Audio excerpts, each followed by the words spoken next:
If you see this message before December 25, this is not a coincidence. This message found you for a reason. If this reading resonates, take what aligns and leave what doesn't. So let's tune into what the universe wants you to know about your love situation. May mga panahon na tahimik ang lahat, walang message, walang assurance, walang malinaw na sagot, pero sa katahimikan na yon, may boses kang naririnig sa loob mo. Your inner thoughts is saying na hindi pa tapos ang kwento nyo. Naniniwala ka, umaasa ka, na babalik siya sa'yo. You're still hoping. At habang hinihintay mo kung kikilos ba yung tao na yan, sa universe naman ay kumikilos para kausapin ka. Okay, so I can do less and attract more. Ibig sabihin, sa love situation mo ngayon, hindi logic ang dapat mong pakinggan, kundi intuition. Hindi lahat ng sagot manggagaling sa actions ng tao.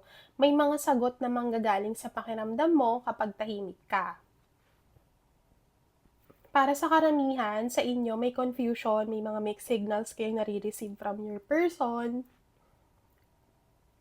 may mga delay, may hindi masabi, pero sinasabi ni universe na hindi ka naliligaw, hindi ka nag-i-imagine, hindi ka nagiging parang wala lang sa connection na to. May dahilan kung bakit hindi pa nag-move yung connection, may mga bagay na inaayos behind the scenes. So, what I see here also is hindi mo lang siya nakikita ngayon. Okay?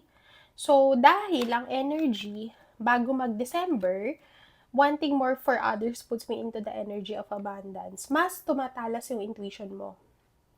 Mas lumilinaw yung pakiramdam mo, and mas nagiging obvious kung alin ang totoo at alin ang illusion. Kung may tao kang iniisip ngayon, pansinin mo kung ano ang nararamdaman mo kapag iniisip mo siya, hindi kung ano ang ginagawa niya.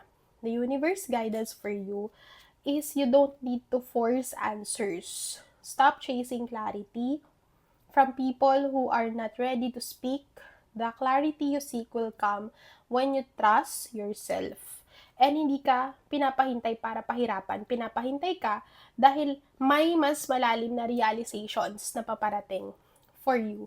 So, we have to, what to do now? So, sa ngayon, magpahinga ka muna.